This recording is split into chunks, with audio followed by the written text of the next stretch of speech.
¿Ya podemos empezar? Sí, Sí. Vale. Buenas tardes, bienvenidas y bienvenidos a este webinar sobre el curso de litigación contencioso administrativa. Este curso de la Escuela de Práctica Jurídica alcanza este año la tercera edición y para un poco pues que los que tengan interés de ustedes pues puedan hacerse una idea del contenido del curso, he seleccionado a dos de los dos destacados ponentes para que nos den una pequeña panorámica de algunas de las cuestiones esenciales del contencioso administrativo.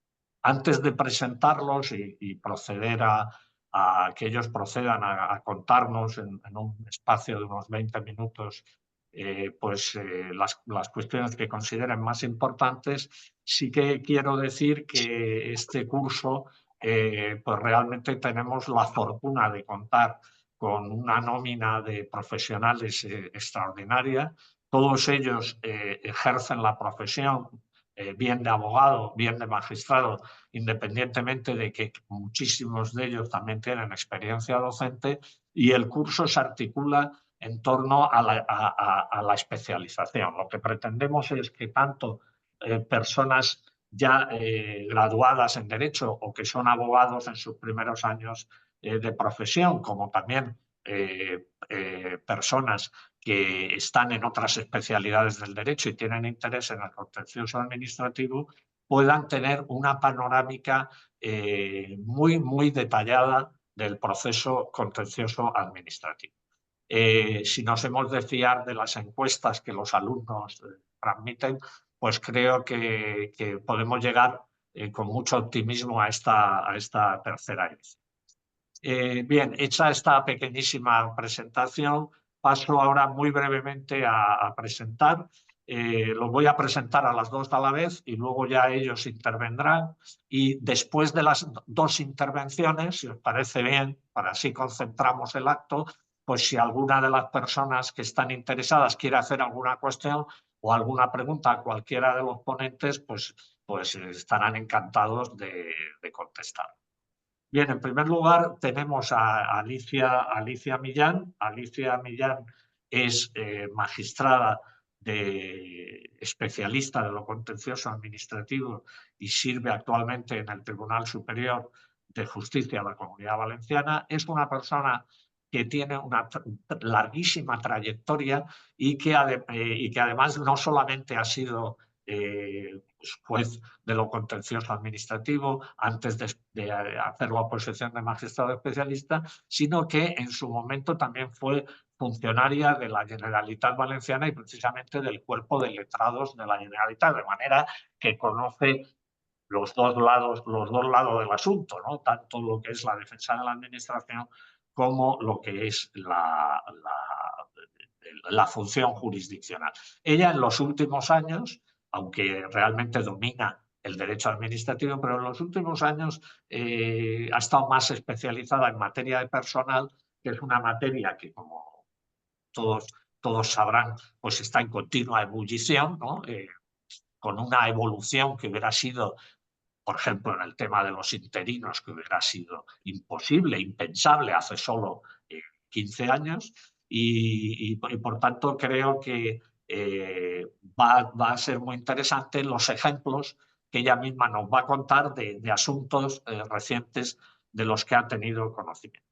Y por otro lado, tenemos la fortuna también de tener a un nuevo fichaje del curso, Diego Gómez Fernández, que es también abogado, es profesor de Derecho Administrativo en la Universidad de Vigo, es además una persona que, en fin, muchos la conocerán como blogger, porque se ha preocupado muchísimo de la difusión del derecho administrativo y de un muy sano activismo. Y quiero ahora hacer notar, por ejemplo, que él ha liderado esa campaña que me parece fundamental por la presencialidad, ¿no? Y por acabar con con esta práctica, en fin, oscurantista de la administración, de las citas previas, que aprovechando lo de la pandemia, pues se había quedado o se ha quedado todavía como un mal en la administración. Es decir, que es una persona que no solo, que además a la que conozco hace muchos años, porque siempre es una persona que se ha preocupado mucho de seguir los cursos, la universidad, las conferencias, con una participación activa, y me sugirió hablar de medidas cautelares, que en el caso del contencioso administrativo y haciéndolo de un abogado tiene un mérito extraordinario. Bueno, no puedo contar esta broma que se cuenta mucho en el contencioso administrativo, que es que cuando alguien dice medidas cautelares, dice medida cautequé en el contencioso. En fin, creo, por tanto, que tenemos a dos ponentes de excepción pues, para hacer esta introducción en la webinar. Y ya, sin solución de continuidad, pues Alicia, cuando quieras, por favor, te escuchamos. Sí, gracias, José María. El módulo que imparto, este será el tercer año, lleva por título Taller de la Función Pública y eso tiene 3 horas de duración, lo que permite que seleccione pues, las materias que considero bien por la actualidad, bien por la singularidad de la materia. Esta tarde, pues bueno, son 20 minutos y he decidido plantear 3 cuestiones que están vinculadas al momento. Voy a partir de una sentencia del TJUE, la de junio del 24, luego me voy a referir a una sentencia del Tribunal Supremo de 18 de junio del 24, ahí hablaremos también de interinos, pero desde otra perspectiva. Y luego, por último, pues me refiero a una sentencia de mayo del 24 del Supremo sobre actos separables, que no es eso lo más interesante de esa sentencia, sino que es una doctrina que ha elaborado el Tribunal Supremo y que se conoce como los terceros aprobados de buena fe.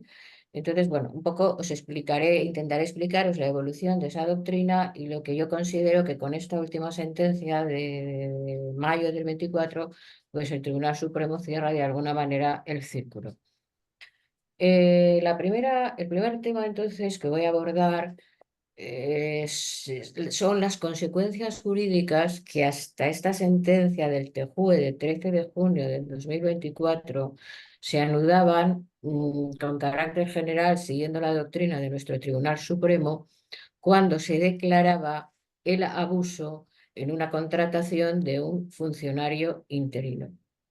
El Tribunal Supremo ya tenía establecido desde hace, bueno, desde una sentencia del 18 y luego posteriormente, pues ha ido consolidando esta doctrina, que en estos casos la solución jurídica que cabía anudar a esa situación de abuso consistía en que el funcionario abusado permaneciera en el desempeño del puesto hasta que la administración convocara el puesto y se cubriera reglamentariamente, y ahí se acababan todas las consecuencias.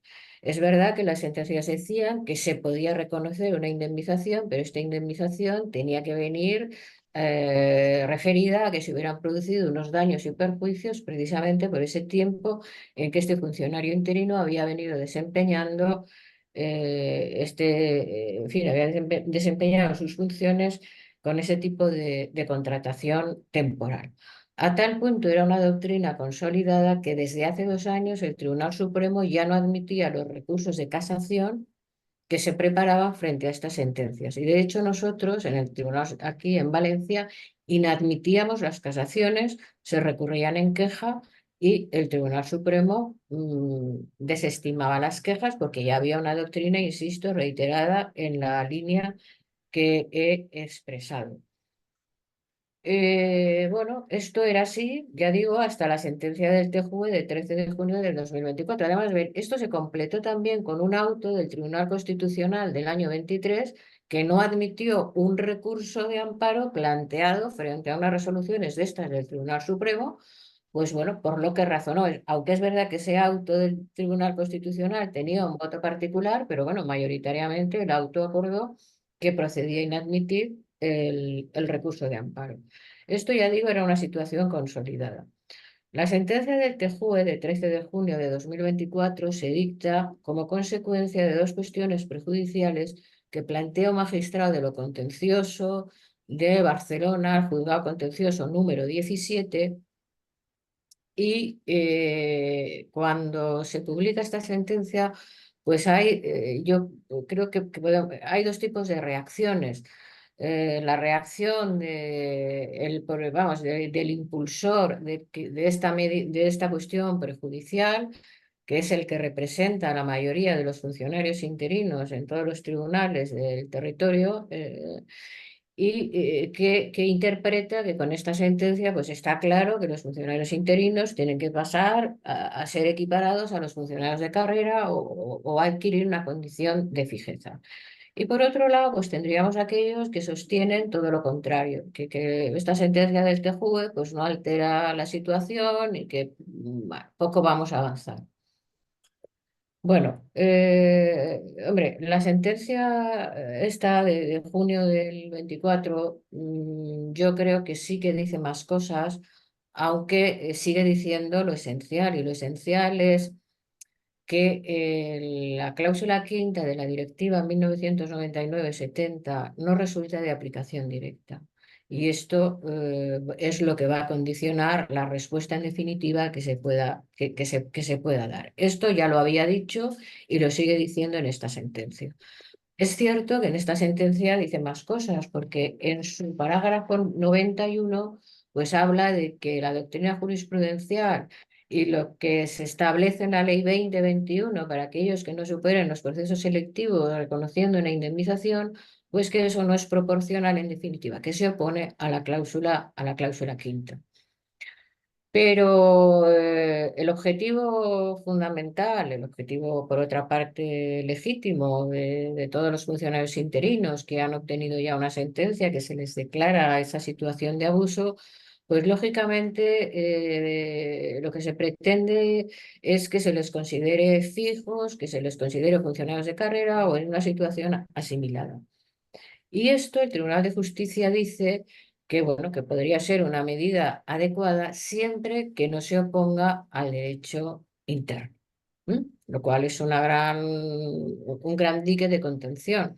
Porque aquí en el derecho interno lo que tenemos, yo al menos ahora recuerdo dos sentencias recientes, una del 14 y otra del 21 del Tribunal Constitucional, que establecen taxativamente mérito y capacidad, es decir, que vedan o vetan esa medida de conversión en un carácter indefinido, llamémosle como queramos, llamémosle como queramos. Una vez ya digo, se dicta esta sentencia, pues el Tribunal Supremo reacciona con un auto.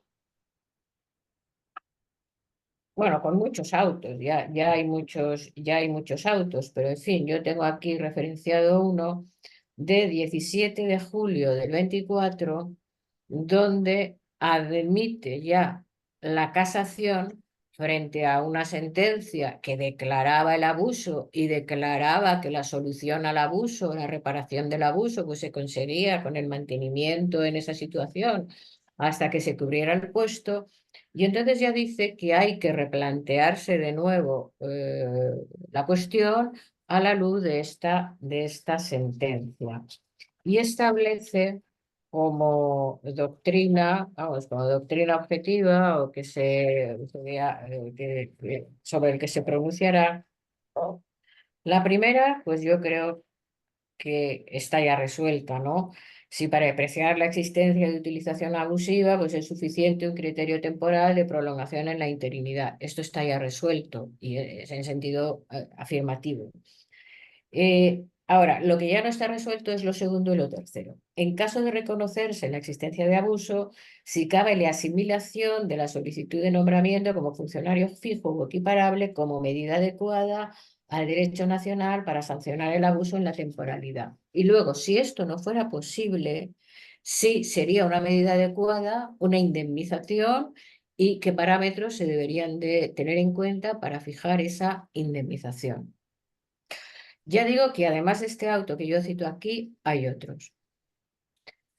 A partir de este auto, los jueces podemos hacer uso de la previsión establecida por la reforma del Real Decreto 523 en el artículo 56.5 de la jurisdicción y suspender todos los procedimientos en los que tengamos que pronunciarnos sobre estas cuestiones. Yo creo que sería lo más prudente que lo pida la parte o que de facto pues lo acordemos nosotros, porque el 56.5 de la ley de la jurisdicción lo permite. Y esperar a que el Tribunal Supremo pues resuelva y nos dé la solución a esta cuestión.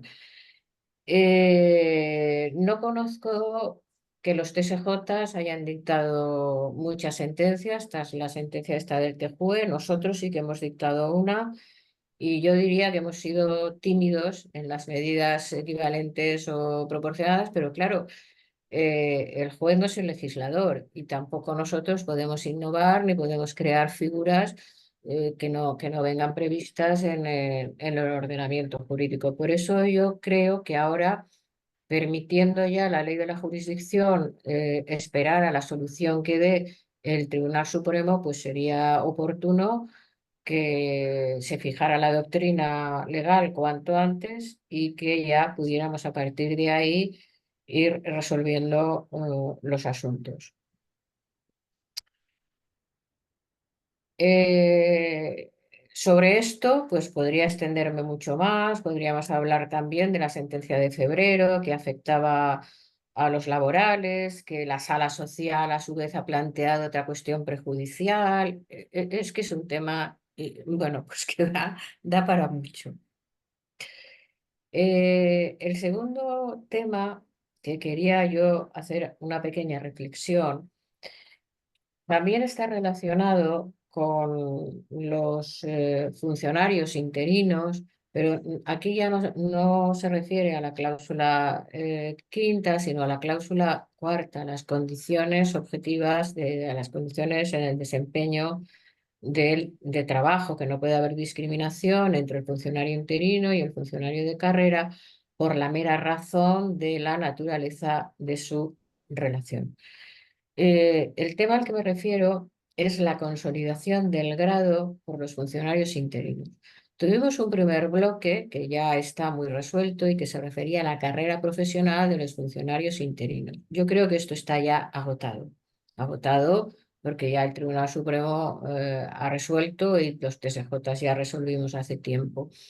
Pero el tema del grado es más reciente y nos encontramos todavía con unas ciertas dificultades de encajar lo que se les puede o no se les puede reconocer. Aquí hay que diferenciar dos situaciones.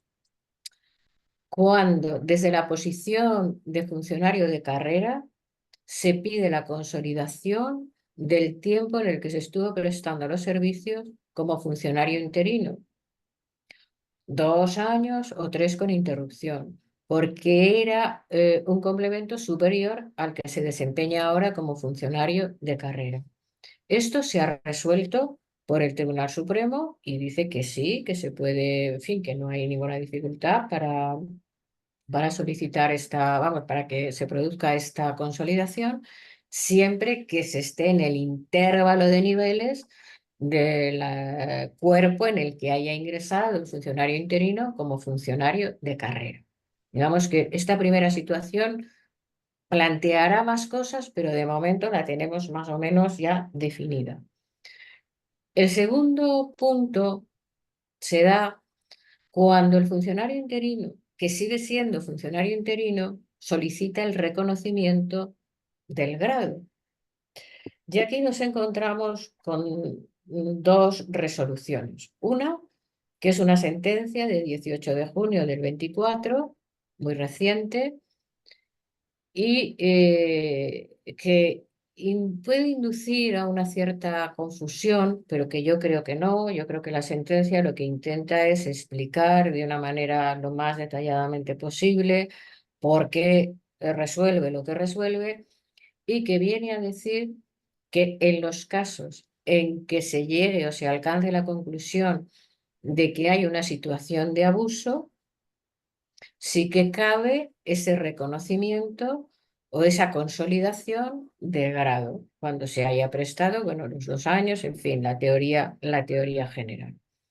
Lo que pasa es que la sentencia hace referencia a situaciones anteriores que se utilizaron por el Tribunal Constitucional, como era, bueno, pues eran funcionarios de larga duración, que eso ahora ya está superado y que el propio Tribunal Supremo también lo tiene superado. Y yo creo que aquí deberemos ir, pues si ha transcurrido el periodo que la Administración tenía obligación de convocar el puesto y no lo ha convocado, y no se trata de un puesto que tenga una reserva, pues estaremos ya, una vez transcurran los 3 años, ante el abuso correspondiente, y por lo tanto se podrá declarar la consolidación del grado que corresponda.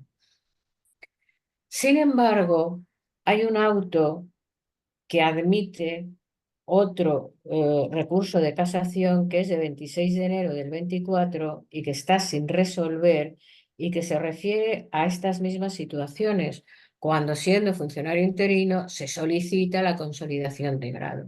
Pero aquí va más allá, porque tenemos lo que ya ha sido resuelto en esta sentencia del 18 de junio del 24, pero el Tribunal Supremo se pregunta: ¿el funcionario interino debe hacer esta petición para la consolidación cuando se encuentra en el mismo cuerpo y en las mismas condiciones que dice el artículo 70 de la Ley 3084 y el Real Decreto del 85 de ingreso, vamos, de situaciones de los funcionarios? Y lo que es más importante, y lo voy a leer literalmente porque si cabe solicitar la consolidación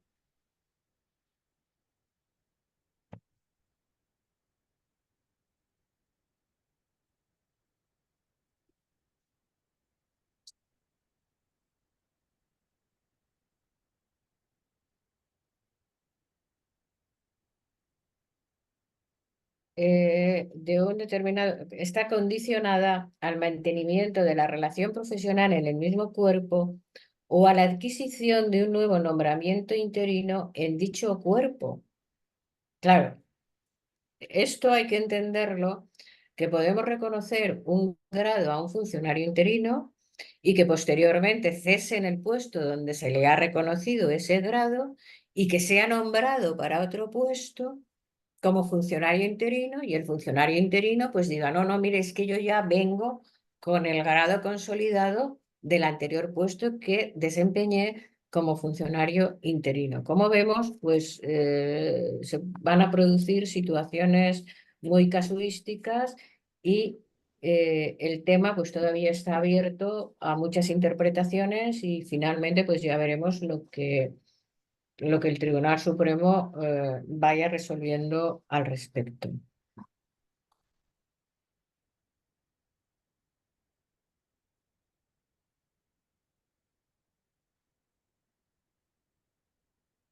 La tercera sentencia que quería comentar aquí esta tarde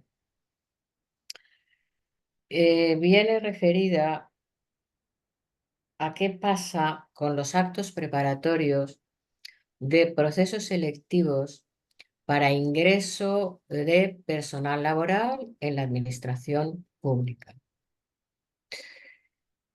Y la misma sentencia también hace referencia a la buena fe, a los aprobados de terceros de buena fe. Voy a explicar sucintamente la evolución un poco de lo que ha ocurrido tradicionalmente con estos actos separables. Hasta el 2011 era admitido que estos actos se cuestionaban ante la jurisdicción contencioso administrativo y se conocía, por ejemplo, de las bases de la convocatoria para cubrir unos puestos de naturaleza laboral. Era pacífico y así se venía haciendo. En el 2011 se dicta la nueva Ley de Procedimiento Laboral, y a partir de lo que se establece en su artículo 3, pues empieza a haber interpretaciones de que la jurisdicción social es la competente también para conocer del enjuiciamiento de estos actos, que son actos administrativos previos a que nazca la relación laboral. Y la Sala de Conflictos del Tribunal Supremo, en el 19 y en el 20, dicta sentencias en este sentido. Y digamos que se asume por la jurisdicción social esta competencia. El legislador, en el año 21, a través de la Ley de Presupuestos, modifica o matiza y dice que estos actos preparatorios de la relación se deben residenciar ante la jurisdicción contencioso-administrativa. Esta ley fue declarada inconstitucional por una sentencia del 22 del Tribunal Constitucional por exceder, bueno, por contener regulaciones que no eran propias de la ley presupuestaria, con lo cual hemos vuelto a la ley de procedimiento laboral del 11 y pues reviven otra vez las interpretaciones que la sala de conflictos ha llevado a cabo hasta que el legislador pues, no tenga bien de nuevo atribuir esto al orden jurisdiccional contencioso. Yo creo que a partir de la sentencia del Tribunal Constitucional no hay ninguna duda en que de nuevo se debe de residenciar en la jurisdicción social. El problema puede ser transitorio y es lo que resuelve esta sentencia. Pero bueno, si se les plantea en algún momento, pues, pero ya es muy difícil porque nosotros ahora ya estamos resolviendo siempre situaciones posteriores a esta sentencia del 22. Pero bueno, es un laberinto y es curioso y ya veremos cómo finaliza. Más interés para mí, o el interés de esta sentencia, en realidad la tiene lo que dice en relación con los aprobados de buena fe. Es habitual que los procedimientos selectivos se recurran.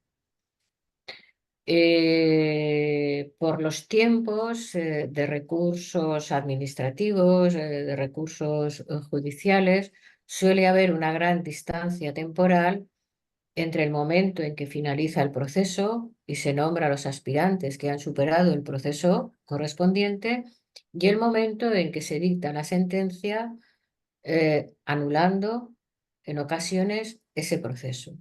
Esa anulación puede suponer, o la nulidad puede suponer la nulidad de todo lo actuado, puede suponer la retroacción, bueno, pues que se vuelvan a realizar el primer ejercicio, que se vuelvan a baremar los méritos. Entonces, a partir del año 2010-2011, se empieza a plantear en la ejecución de estos pronunciamientos judiciales la posibilidad de que aquellos aspirantes que han aprobado la oposición, que no son responsables de las irregularidades administrativas que llevaron a declarar la anulación o la nulidad de esa convocatoria, no se vean afectados por esa retroacción o por esa nulidad. Para ello se barajan principios generales del derecho, confianza legítima, equidad, buena fe y además se vincula también a la situación consolidada, al tiempo transcurrido. Oiga, es que desde que a mí se me nombró funcionario de carrera hasta que se ha pronunciado ya el último pronunciamiento, pues han pasado 7 años. Y sobre esos pilares descansa esta doctrina. Eso conducía en los primeros tiempos, y así lo dijo el Tribunal Supremo, yo creo recordar, la primera vez en el año 2011, lo reiteró en el 2014, pero era una cuestión que aparecía siempre en la ejecución de las sentencias. En este momento ya no es así. En este momento, ya en las fases antes de que se dicte la sentencia, se suele pedir, incluso por la propia administración, que en caso de un fallo estimatorio, pues que se reconozca, bueno, que se aplique esta doctrina. Hay 3 sentencias del año 23 del Tribunal Supremo que aplican la doctrina y que recogen por los 2 aspectos a los que yo me he referido. Pero esta sentencia que yo les cito de 13 de mayo del 24, podría entenderse que hace ya una aplicación mimética de esta doctrina. Podría entenderse, ¿eh? Podría entenderse. Yo creo que no, que aunque no lo exprese, pero hay que entenderlo en el conjunto, porque si ustedes llevan un asunto de esta naturaleza, y para que el tribunal vea claramente que debe de aplicarla, yo sí que creo que ustedes deben hacer razón y deben dar motivos y argumentos en orden a los dos extremos que yo les he comentado. Y sobre todo al del transcurso del tiempo. Sobre todo, ya digo, porque, hombre, es difícil que un opositor pueda vincular a los defectos en los que incurra la administración, salvo casos ya que rozarían, estaríamos ya hablando de otros temas, ¿no? Que se hubieran filtrado exámenes, que hubiera habido, pero eso ya es muy residual y no es ni mucho menos lo habitual. Mm, Creo que no cabe, yo sigo pensando que no cabe la aplicación mimética sin más de esta doctrina, que siempre hay que tratar de justificar que se da la razón esta de la dilación y de la situación consolidada.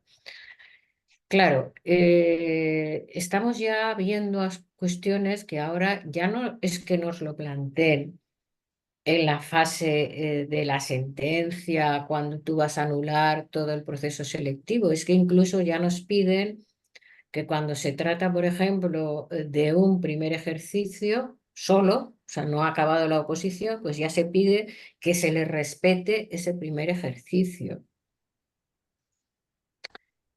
A mí esta doctrina me, porque sé que lo vamos a tener, sé que inevitablemente se va a plantear y no tengo todavía la respuesta, ya lo estudiaremos, pero ¿qué va a pasar en los procesos de consolidación, donde procesos de consolidación convocados al amparo de la Ley 2021 con unas características muy específicas, donde probablemente en algunos casos pues también vamos a declarar la anulación, la nulidad, de hecho ya hemos declarado alguna nulidad? Esta doctrina se podrá trasladar en estos casos.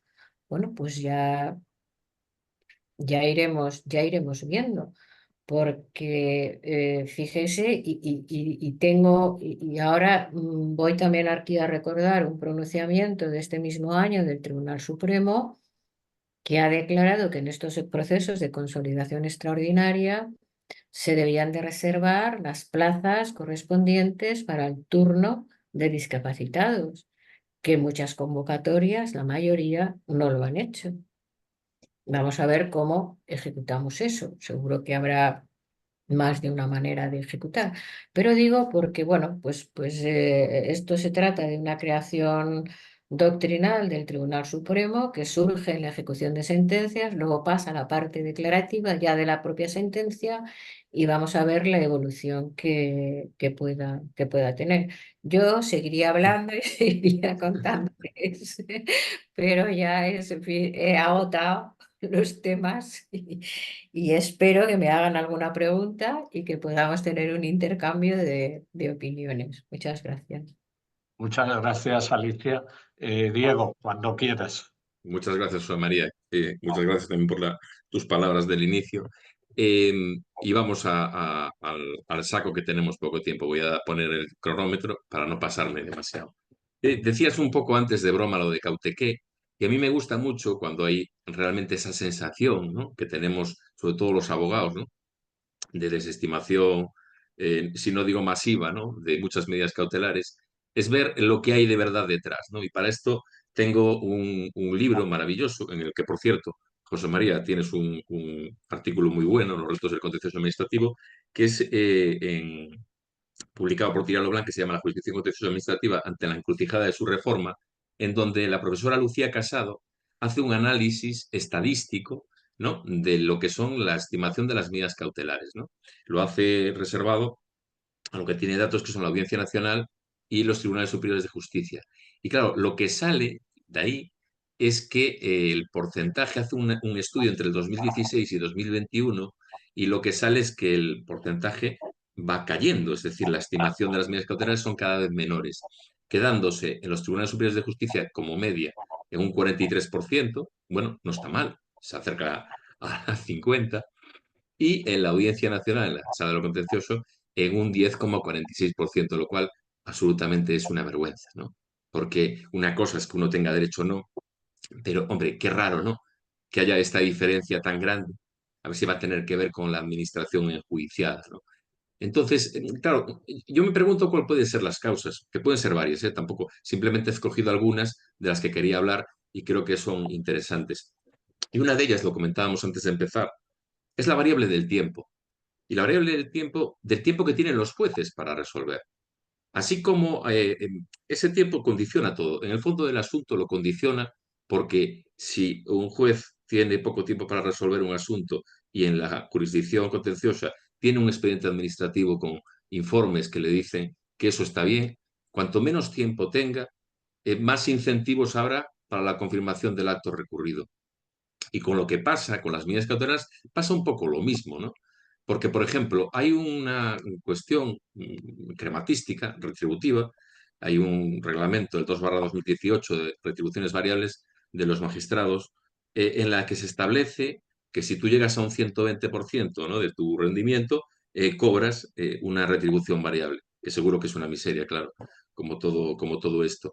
Pero si no llegas, te quedas con cero. ¿Y cómo se evalúa? Pues hay un anexo en ese Real Decreto y, por ejemplo, para hacer una comparativa en los juzgados, un procedimiento de responsabilidad patrimonial se computa como 5 horas y media de trabajo y en el Tribunal Superior de Justicia y Audiencia Nacional 7 horas y media. En comparación, las medidas cautelares en el juzgado le computan como 1 hora y en el Tribunal Superior de Justicia y Audiencia Nacional 1 hora 45. ¿Quiere esto decir que los magistrados de lo contencioso, no hacen su trabajo bien? No, no estoy hablando de esto. Yo hablo un poco de lo que habla muchas veces Gabriel Domenech, de los incentivos o desincentivos que hay para el cumplimiento de las cosas. Yo defiendo, como mucha gente, que las normativas tienen que estar para que el hombre y la mujer en media puedan cumplir, ¿no?, de manera razonable con su cometido. No tener que hacer un sobreesfuerzo, convertirse en superhombres o supermujeres para hacer su trabajo. Entonces, estos incentivos que de alguna manera apoyan, como siempre, al más poderoso, que aquí es la administración, pues hay que tenerlos en cuenta como variable. Aparte de esto, yo creo que también hay cuestiones conceptuales, dogmáticas, ¿no? Y la primera, por ejemplo, se dice mucho, no, es que la redacción de la ley, en el artículo 130, cuando dice aquello de que previa valoración circunstanciada de todos los intereses en conflicto, la medida cautelar podrá acordarse únicamente cuando la ejecución del acto o la aplicación de la disposición pudiera hacer perder su finalidad legítima el recurso, mucha gente opina, una gente, que la interpretación restrictiva a las medidas cautelares está avalada por este únicamente, por este adverbio, lo cual yo creo que no es así. Es decir, ahí lo único que está diciendo es que el periculum in mora, la pérdida de la finalidad legítima del recurso, es la razón de ser de una medida cautelar. Pero es que tiene sentido. Del mismo modo que en el 109 de la Ley de Procedimiento Administrativo, cuando se dice cuándo no se podrá proceder a la revisión, ¿no? Cuando haya prescrito la infracción. Claro, es que si ha prescrito la infracción, ya no hace falta hacer nada, porque ya no lo se va a poder ejecutar. Pues aquí pasa un poco lo mismo. Si realmente no hay peligro en la pérdida de la finalidad legítima del recurso, pues es como aquellas disposiciones que dicen en la Ley de Enjuiciamiento Civil, oye, que con los hechos notorios o que no hay controversia, no hace falta probarlos, ¿vale? Hasta ahí bien. Pero no tiene que decir absolutamente nada más. Yo de aquí lo único que digo es, sí, como dice el Tribunal Supremo, ¿no? Ahí tengo aquí un auto, por ejemplo, del 28 de marzo de 2023, ¿no? El periculum in mora es el centro de gravedad de las medidas cautelares. Y es así como lo ha querido el legislador, y así debe ser. Pero esto no abona ninguna interpretación restrictiva, ¿no? Entonces, esta confesión conceptual, por ejemplo, se tiene con el concepto de pérdida de finalidad legítima del recurso, porque aún hay gente que piensa que seguimos en la ley de la jurisdicción del 56, ¿no? El 122.2, aquel que decía, como la ley de procedimiento, ¿no?, cuando se suspende la ejecución, cuando ocasionará perjuicios o daños de imposible o difícil reparación, ¿no? Y el Supremo lo ha dicho reiteradamente, tengo aquí apuntados pues dos autos del 22, del 28 de noviembre o del 19 de diciembre, que dice que sí, que evidentemente incluye, ¿no?, esta posibilidad, pero que también se puede hacer con abstracción de esos eventuales perjuicios, siempre y cuando realmente, o sea, lo que queramos evitar es esa pérdida de finalidad legítima del recurso, de ese efecto útil que al final tiene la medida cautelar, ¿no? Para que al final el periculum in mora, es decir, el paso del tiempo, no haga que yo me meta y me ponga a gastar recursos y energía humana, que es tan importante, ¿no? Y que al final no me sirva para nada, tenga una victoria pírrica, ¿no? Y otro de los elementos en los que hay confusión conceptual, que ha tratado muy bien la profesora Ana Belén Casares, es el tema de confundir aún que los daños sean reparables, ¿no? Con el que sean resarcibles por su equivalente económico, ¿no? Y se dice, no pasa nada, no pasa nada, que si al final se ejecuta, imaginemos una demolición urbanística, ¿no? Y hay que tirar la casa, no pasa nada, que aquí papá pueblo paga y pagamos todos y tal. Esto, aparte de ir contra el principio de eficiencia, que es claro, es una confusión dogmática que además está súper superada, no solamente por el Tribunal Supremo, que lo ha dicho reiteradamente, sino en sentencias del año 92, por ejemplo, la 238/92, estoy hablando del Constitucional, de 17 de diciembre, o del 18 de julio del 94, la 218/94. Dice que no es lo mismo, no es lo mismo. El ejemplo tonto, si yo tengo un ojo, es mi ojo. Si me lo quitas, o sea, ya me podrás dar todo el dinero que quieras, pero yo quiero mi ojo. Déjate ahí, pues yo quiero mi casita donde vivo y no me tires mi casa. Entre otras cosas, porque al final yo creo que con este ruido y esta prisa que tenemos todos, no nos damos cuenta de lo que supone muchas veces una medida cautelar. Si no pasa nada con esas paralizaciones, si normalmente las administraciones tardan años en resolver estas cosas, ¿qué pasa? Que ahora de repente hay resolución, es ejecutiva, el artículo 39 se convierte en palabra de Dios y vamos todo rápido a ejecutarlo. Bueno, a ver, esperen. Un poder del Estado ha dicho una cosa. La ley me permite, el legislador, acudir a otro poder del Estado para que vea si lo que ha dicho ese poder ejecutivo es correcto o no. Bueno, pues vamos a dejar trabajar al sistema, ¿no? Y después veremos, ¿no? A ver lo que pasa, ¿no? Entonces, esto es otro elemento. Pero después también hay como dificultad por la propia Sala Tercera de asimilar los cambios que se han producido, porque esto estaba refiriéndome a sentencias y autos del Supremo que de alguna manera aclaraban al resto de tribunales cuál había sido el cambio, ¿no? Conceptual. Pero es que la Sala Tercera incurre a veces también en lo mismo, ¿no? Por ejemplo, el momento para pedir la suspensión de la ejecución de un reglamento.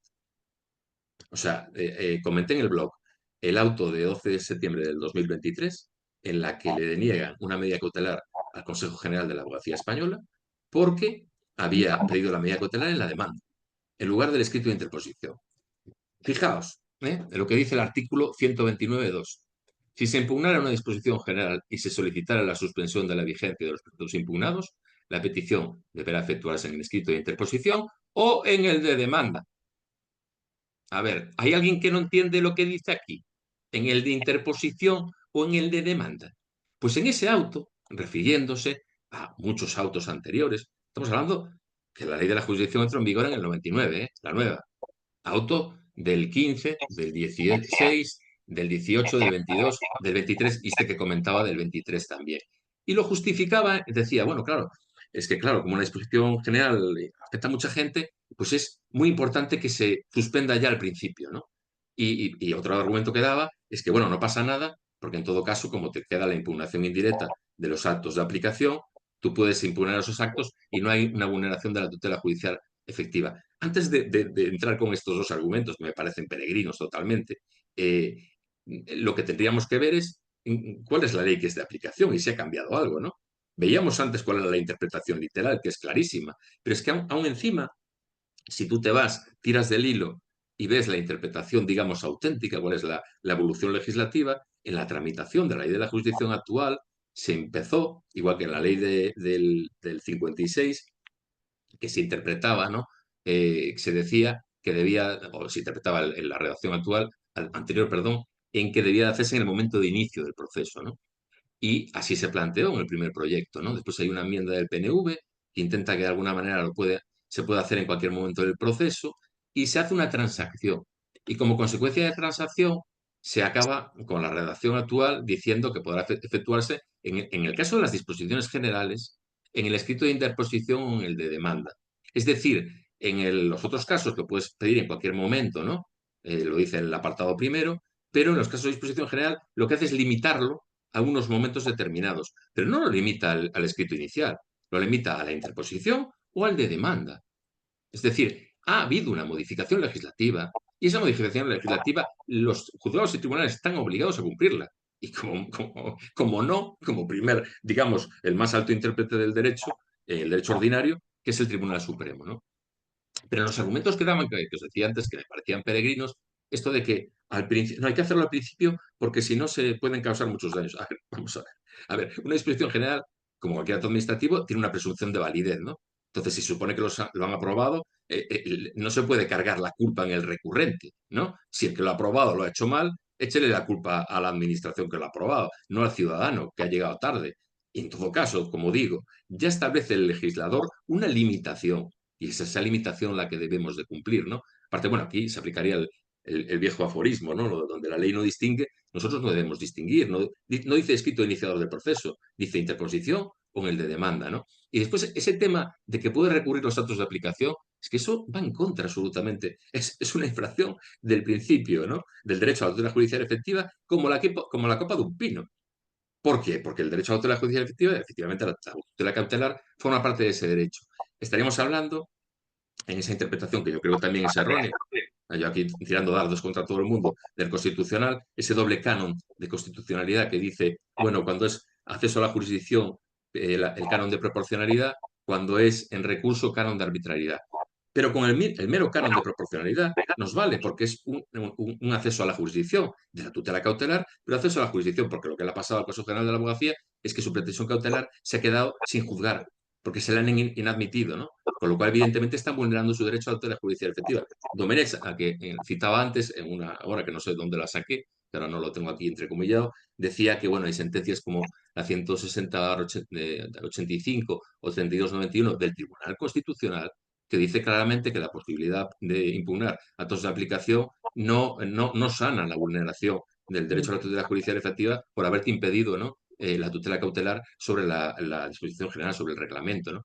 Y es que además aquí hay otra cosa que me parece, porque yo he llevado un tema ahí en el Tribunal General de la Unión Europea y me encontré con este problema, que en el artículo 263 del párrafo, no sé, tercero o cuarto del Tratado de Funcionamiento de la Unión Europea, te pone una limitación, ¿no? Como el Tribunal de Justicia no quiere verse, digamos, atacado por todos los países, dice, no, no, aquí solamente pueden entrar a recurrirse, ¿no? Reglamentos para entendernos, siempre y cuando no incluya medidas de ejecución, porque si incluye medidas de ejecución, tú tienes la obligación de impugnar las medidas de ejecución y en su caso ya se verá si llegas aquí o no, ¿no?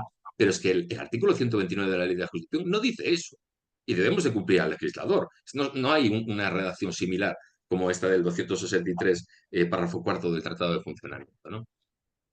Y otro segundo tema que me parece sangrante, yo creo que no me va a dar mucho más tiempo a hablar de esto, es la pérdida de sobrevenida del recurso contra las medidas cautelares cuando hay una sentencia en primera instancia que no es firme. Aquí tenemos que en la ley del 56, en el artículo 124.4, se decía que quedaría, digamos, levantada la medida cautelar que se podía adoptar de aquella, que era la suspensión, ¿no? Quedaría levantada al término del proceso por cualquier otra causa, ¿no? Y se interpretaba por el Tribunal Supremo que esto era cuando hubiese una sentencia, ¿no? Que no fuera firme, ¿no? En el artículo 132 actual se dice que las medidas cautelares estarán en vigor hasta que recaiga sentencia firme. No dice sentencia, dice sentencia firme. Y el artículo 207.2 de la Ley de Enjuiciamiento Civil dice que son firmes aquellas contra las que no cabe recurso alguno, ¿no? Yo creo que es blanco y en botella, como dice ahora el ministro de Justicia, ¿no? Entonces, pero una vez más, si acudimos a la tramitación parlamentaria, vemos que se empezó el proyecto de ley con una redacción muy parecida, se decía el 127.3 del proyecto de ley, levantada la suspensión por sentencia por cualquier otra causa, o sea, es más o menos lo mismo, y hubo un informe de ponencia, no sé qué, no sé qué, y una enmienda del Grupo Popular, que si recordáis era el que estaba en aquel momento en el gobierno, y mete la enmienda y dice que, bueno, que esto complicaría innecesariamente el procedimiento, entonces que vamos a dejar una redacción que diga que hasta que el mismo recaiga sentencia firme o finalice en cualquiera de las formas posibles que prevé el artículo 74 y siguientes, ¿no? Del proyecto de ley, ¿no? Y entonces, lo que vienen a decir es esto, que estén en vigor no hasta que termine la instancia procesal. Estoy leyendo la enmienda, en la que se haya acordado, sino durante toda la tramitación del procedimiento, ¿no? Y en el resumen motivado de las enmiendas del Senado también se dice, ¿no? El apartado 1 se enmienda con objeto de que no sea necesario tramitar incidentes de medidas cautelares en cada instancia del procedimiento. Bueno, ¿qué hace el Tribunal Supremo? Pues dice, cuando ya realmente haya sentencia, ¿no? En el procedimiento principal y esté pendiente el recurso de esa pieza separada de medidas cautelares, el hecho de que haya esa sentencia, aunque no sea firme, hace que una pérdida sobrevenida del objeto de este pleito, bueno, porque entendemos y se remite a la jurisprudencia y tal, tal. Si tú coges y haces la interpretación, primero la literal, que ya vemos qué es lo que pone, después también haces la interpretación auténtica, pero es que además que no tiene sentido ninguno, que realmente pierda automáticamente la vigencia, porque ellos dicen, claro, es que a partir de ese momento ya se puede ejecutar provisionalmente. Pero primero, esto es una posibilidad de que se ejecute provisionalmente. No quiere decir que en todo caso se vaya a ejecutar. Y además que, como al final, quien tiene la competencia, tanto para la ejecución provisional como para las medidas cautelares, es el propio juez acuo, el del órgano inferior, el hecho de que tú le revoques a posteriori, lo que tendrá que hacer es intentar casar una cosa con la otra, porque a fin de cuentas, esa ponderación, quien mejor la puede hacer es el juez de instancia. Pero no es lo mismo que lo haga en función de esa primera idea que tenía a que lo haya reconvenido de alguna manera el Tribunal Superior y le diga, mira, es que aquí sí que efectivamente parece que había un riesgo de pérdida de finalidad legítima del recurso y tenías que haber estimado las medidas cautelares. Por lo tanto, yo creo que una vez más en este punto, pues tampoco el Tribunal Supremo está aplicando la ley. Una última cosa que quiero decir. Debemos de recordar una vez más que la modificación legislativa, una de las importantes que se recoge en la exposición de motivos de la ley de la jurisdicción del año 98, es que dice, la ley introduce en consecuencia la posibilidad de adoptar cualquier medida cautelar, incluso las de carácter positivo.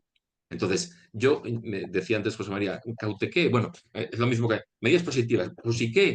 Porque muchas veces, en realidad, no sé, o sea, ni están ni se le esperan, ¿no? Hay una muy buena de que yo llevo a la Universidad del País Vasco, un amigo, Javier de la Torre, gran jurista, que al final se confirmó por la sentencia de 3 de diciembre de 2013, que yo lo he utilizado en el máster de abogacía como ejemplo, ¿no? En el que le pedía a la Universidad del País Vasco al Ministerio que le soltase 3 millones de euros que tenía comprometidos. Y al final le dieron la medida cautelar, ¿no? Y dicen, claro, dice, aquí por ejemplo habla de la presencia de un boni, de una apariencia de buen derecho fundado, ¿no?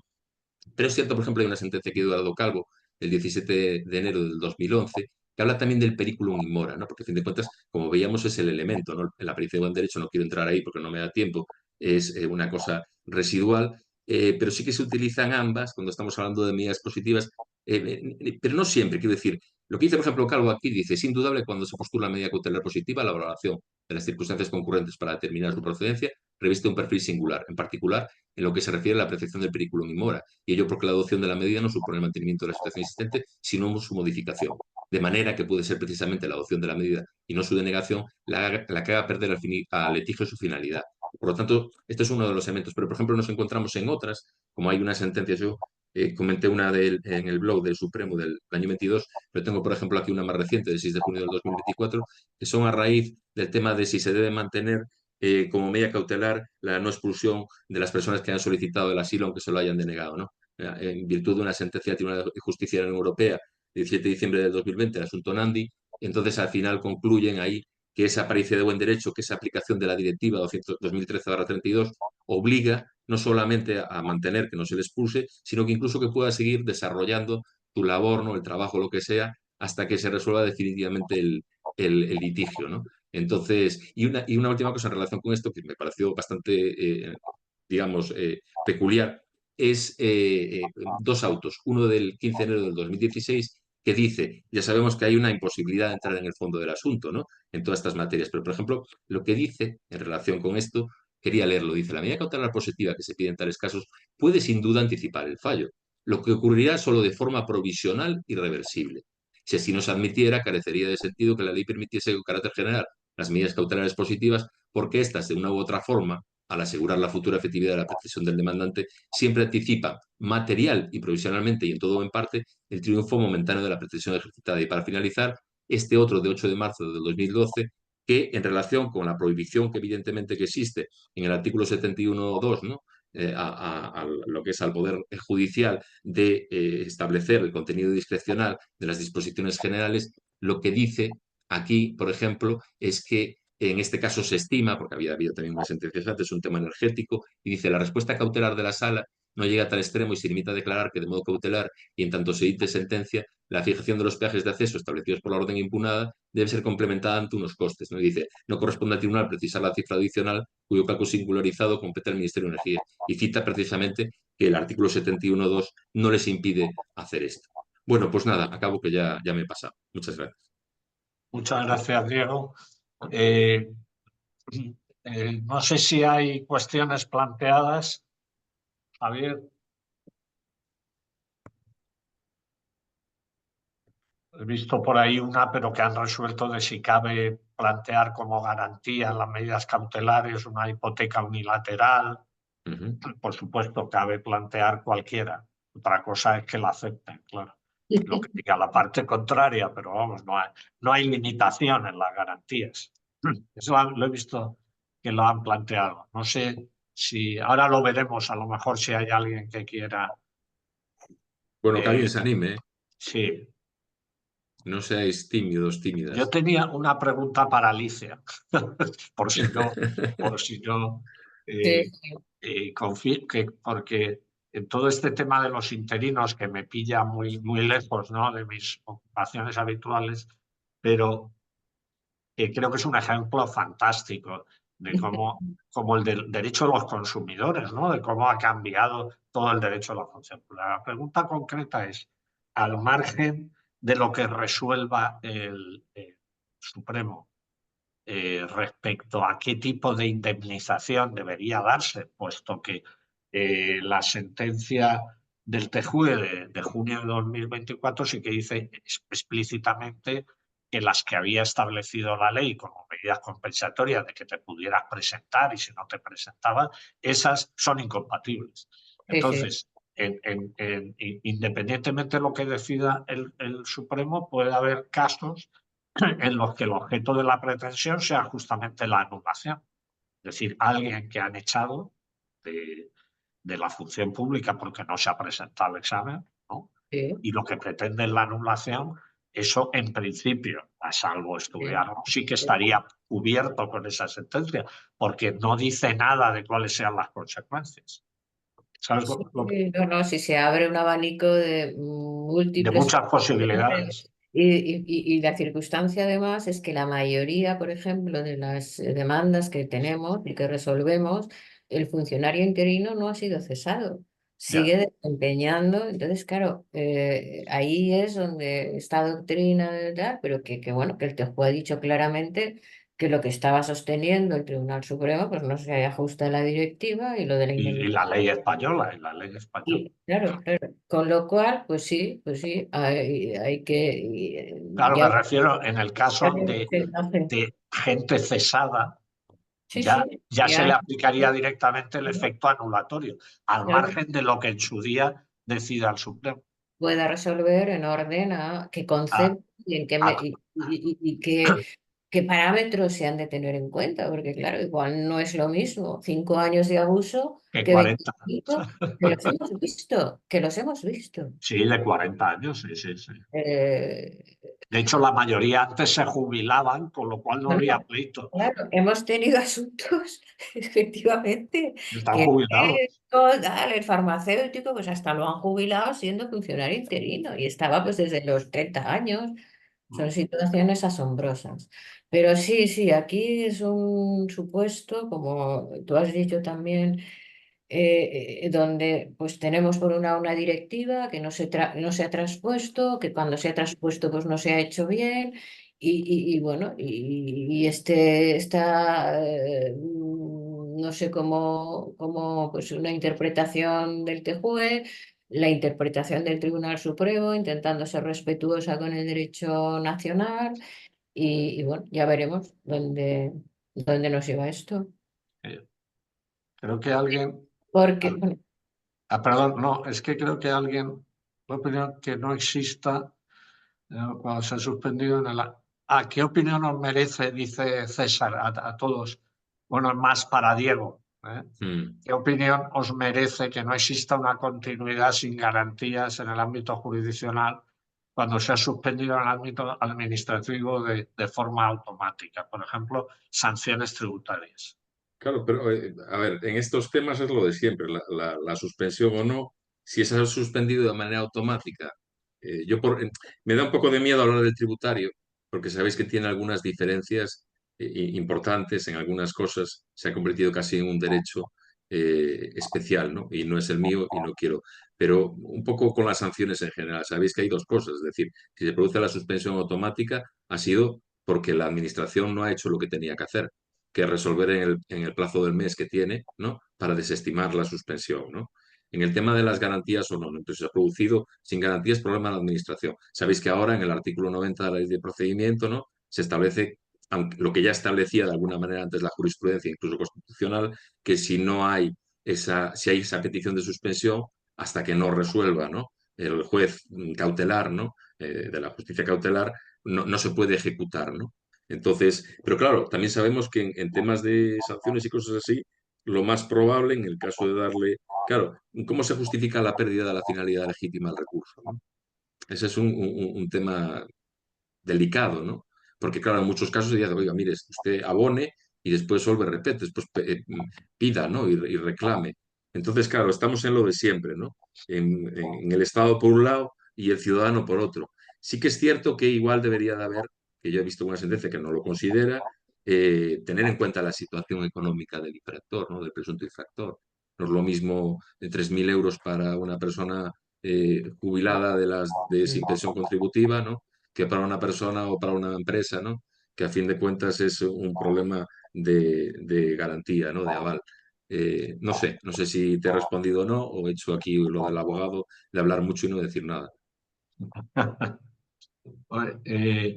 Respecto de esto, que quería hacer yo una observación, ¿no? De carácter general, que es que yo creo que la relación entre ejecutividad del acto administrativo y suspensión y medida cautelar y medidas cautelares sigue en España presa de un dogmatismo propio de un Estado autoritario, de una concepción autoritaria del derecho administrativo. Es decir, que como el acto es ejecutivo, aunque yo pida la suspensión, no se suspende automáticamente.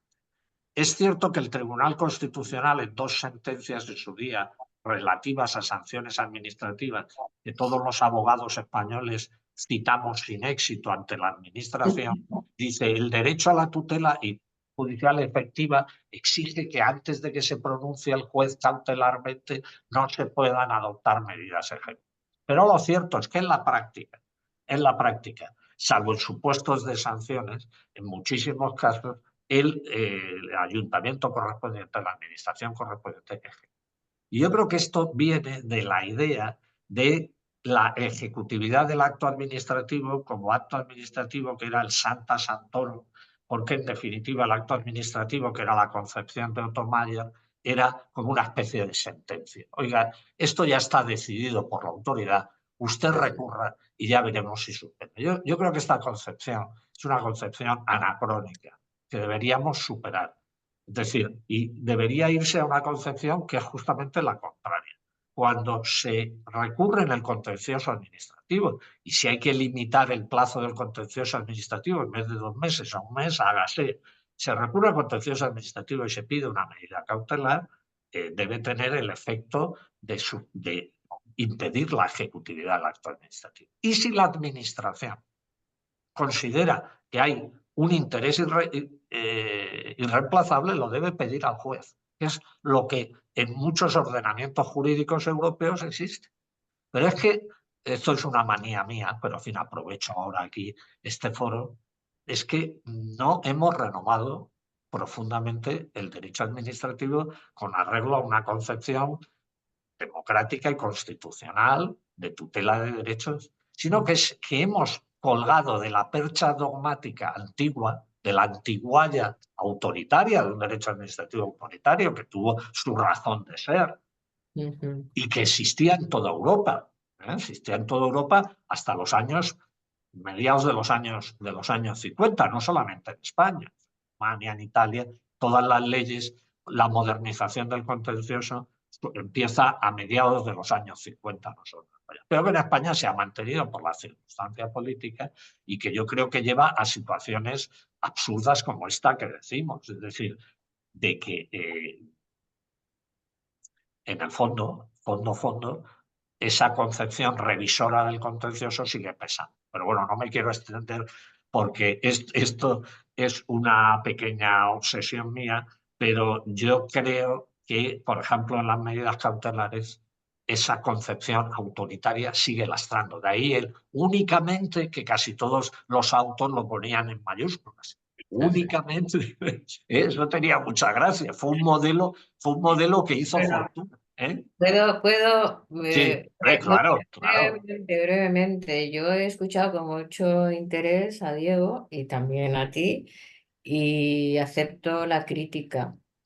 La asumo, es verdad. Hay esa concepción y nos cuesta mucho.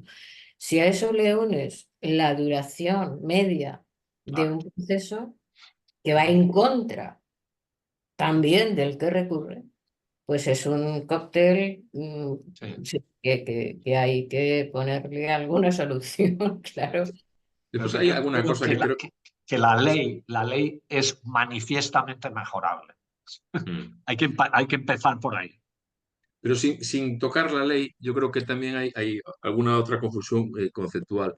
El tema este que se dice, no, es que los actos administrativos, ¿no?, están imbuidos de una especie de algo divino, ¿no?, de un interés, el interés público, ¿no? Parece que, no sé, le sale por los poros al acto administrativo y que por lo tanto no se puede suspender.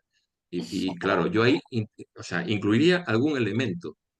Lo ha dicho el Supremo, no lo he dicho yo, la mera defensa de la legalidad de por sí no es causa para impedir la justicia, la tutela cautelar, evidentemente.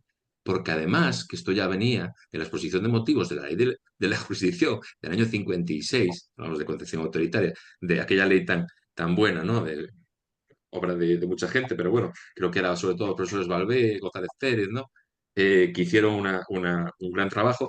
Ya decía aquello de que en realidad hay un propio interés público en los propios recursos contencioso administrativo, ¿no? Porque lo que a fin de cuentas lo que hace es ayudar a la administración al final, ¿no?, a administrar mejor, ¿no? Entonces, tanto interés, ¿no?, tiene la administración en cuanto a la defensa de la legalidad como el que tengo yo, porque hasta que haya un resultado final, ¿quién dice que la administración está cumpliendo con el mandato del artículo 103 de la Constitución y que está cumpliendo, está con sometimiento pleno a la ley y al derecho? Lo tendrá que decir el juez cuando entre en el fondo del asunto. Por lo tanto, sin entrar, la propia cumplimiento de la legalidad o el mero interés del cumplimiento de la legalidad no puede ser nunca, por sí mismo, ¿no?, como causa de impedir una medida cautelar, ¿no? Muy bien. Bueno, pues si os parece que hemos abusado, yo creo, del tiempo de los ponentes, agradezco todos los comentarios. En fin, invito, como es natural, como director, tengo que invitar a los que nos han escuchado, a los que les interese, a que pregunten y si pueden se matriculen en el curso. No sé si queréis añadir algo más, alguna cosa, Alicia o Diego. No, por mi parte, no Yo quiero añadir. simplemente están haciendo algunas preguntas ahí en el... Ya, sí, pero pero claro, nos vamos, ya lo he visto, claro, sí. por eso digo, Ahora simplemente preguntan, por ejemplo, por pedir la disculpas, asignatura, sí, que es muy claro. interesante, ¿no? Sí, pero claro, es que no es por no contestar, es que nos llevaría muy lejos y los ponentes tienen un tiempo, naturalmente, ¿no? Más, tiempo han tenido que el que tienen los jueces para una cautela. Desde luego que Has sí. dicho que es la clave del tema, efectivamente. Bueno, pero para vuestra tranquilidad, Ya, que ya lo sabéis, los jueces dedicamos mucho más tiempo. horas y horas Claro. y horas, y los domingos y los sábados, y bueno, y lo que... Sí, Eso eso es, es lo que no puede ser, ¿eh? Claro, Es lo que claro, no puede ser. Porque al efectivamente. final eso requiere, como decía yo antes, superhombres y supermujeres. Y, hombre, Claro, uno está claro. haciendo su trabajo, no se le puede pedir eso todo el tiempo, porque habrá No, algún momento en el que decaiga, ¿no? y todo el tiempo, porque una cosa es algo puntual y otro, Claro. pero no siempre, y sí, efectivamente. muy bien. Pues, oye, muchísimas gracias, Alicia y Diego, por vuestro tiempo, Gracias. vuestras excelentes Gracias a ti, exposiciones. María. que yo creo que han servido para lanzar la caña de que tiene interés apuntarse al curso. Y yo creo que ahí es donde podremos tratar, porque hay algunas cuestiones que estoy leyendo que dan para una conferencia, ¿no? Como no se da una medida cautelar contra cuando el espacio está declarado red natura, en fin, son cosas ya concretas, pero que a lo largo del curso seguro que tienen perfectas respuestas. Muchísimas gracias a todas y a todos y nada, nos vemos pronto en el curso. ¿eh? Gracias, Alicia, Diego. Adiós, buenas Pues tardes. gracias, hasta luego. Hasta la vista. Hasta luego.